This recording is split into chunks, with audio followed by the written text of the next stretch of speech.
अस्सलाम वालेकुम viewers, rich Pakistan का नया एपिसोड लिए मैं हूं आपका मेजबान अब्दुर्रहमान। नई डिस्कस करते हैं आज की दो इंटरेस्टिंग न्यूज।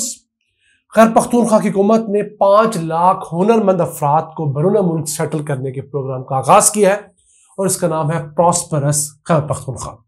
इस प्रोग्राम के जरिए ऐसे हुनरमंद लोग जिनके पास मुख्तलिफ हुनर के सर्टिफिकेट्स हैं, उन्हें हुकूमत मुख्तलिफ मुल्कों के अंदर सेटल होने के लिए, नौकरी ढूंढने के लिए मदद करेगी ताकि बैरून मुल्क जाए और अच्छा रोजगार कमा सके।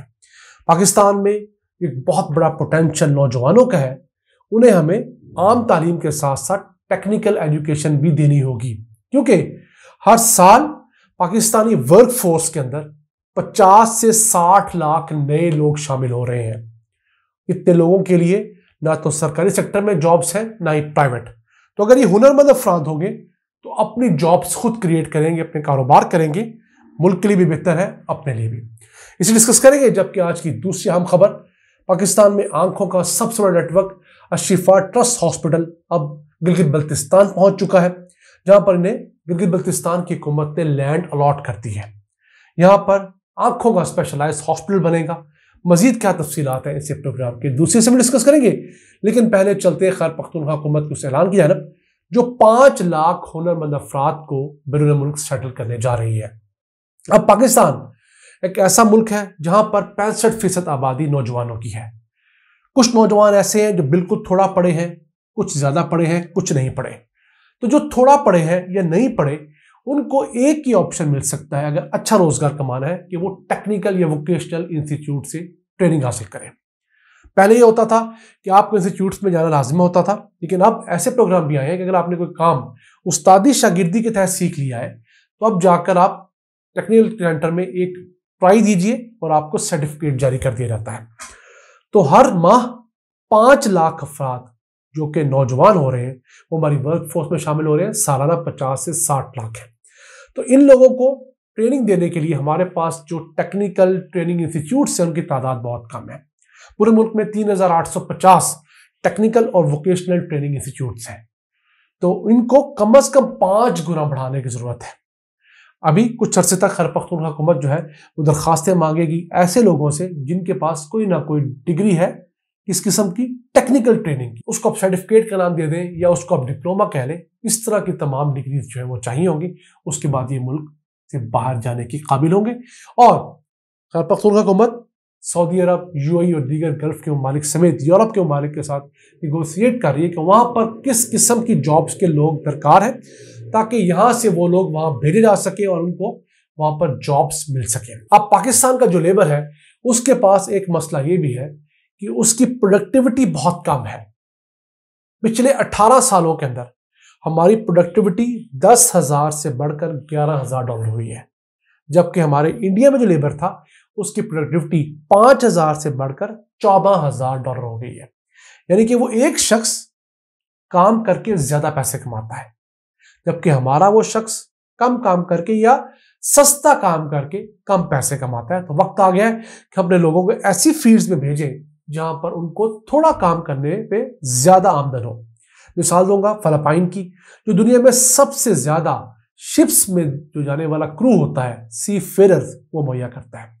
दुनिया के टोटल जितने सी फेरर्स हैं 12 लाख, दुनिया के तमाम कमर्शियल शिप्स में चलने वाला जो अमला है उसका 1/5 1/5 यानी 20% सिर्फ फिलिपीन देता है। तो 4 से 5 लाख लोग फिलिपाइन के इस काम में बशर रोजगार है, जो हर साल 6 अरब 70 करोड़ डॉलर्स अपने मुल्क भेजते हैं। एक एवरेज पाकिस्तानी दुनिया भर से जो पाकिस्तान में रेमिटेंस भेजता है वो सालाना $4,000 होती है, जबकि ये सी फेरर हर साल तकरीबन $13,400 फीकस अपने मुल्क भेजते हैं।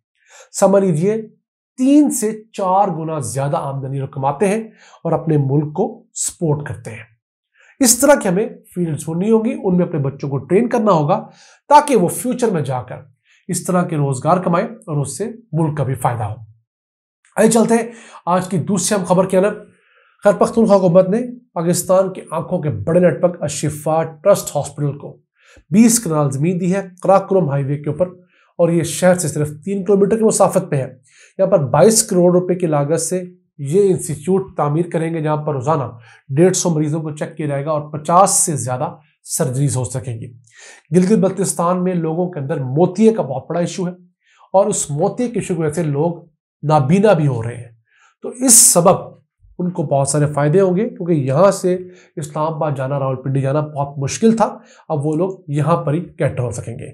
इसके साथ साथ ऑप्थेल्मोलॉजी के अंदर मुख्तलिफ कोर्सेज भी गिलगित बल्तिस्तान के नौजवानों को करवाए जाएंगे, ताकि वहाँ जॉब्स क्रिएट हो और वहाँ मजीद हॉस्पिटल्स के अंदर अगर किसी टेक्नीशियन की ज़रूरत है तो वहाँ लोकल आबादी से मुहैया किया जा सके। अब अशिफा ट्रस्ट हॉस्पिटल 1985 में शुरू किया गया। अब तक इसके मुल्क भर में 13 क्लिनिक्स और हॉस्पिटल्स काम कर रहे हैं। ये 14वां होगा जो कि गिलगित बल्तिस्तान में बनने जा रहा है।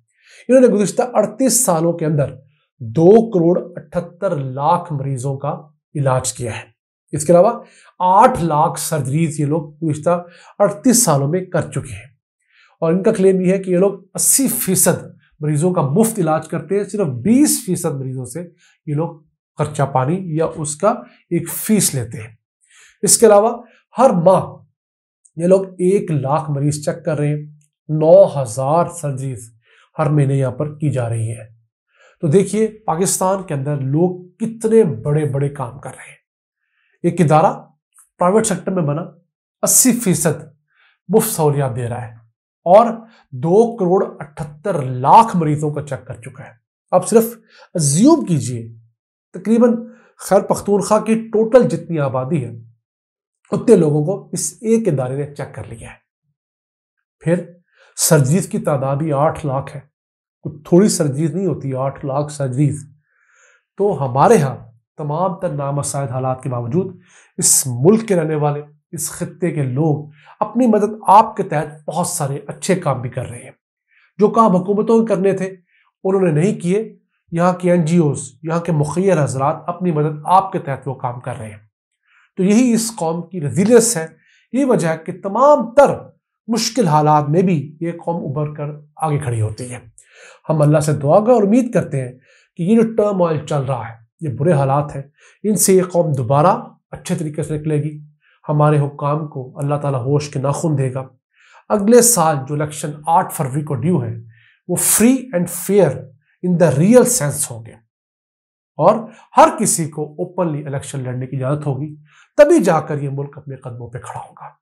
अगर किसी को मुसल्लत किया गया तो यकीन कीजिए वो शायद इक़्तिदार तो ले ले, लेकिन वो इक़्तिदार अगले 5 साल उसके गले की हड्डी बना रहेगा।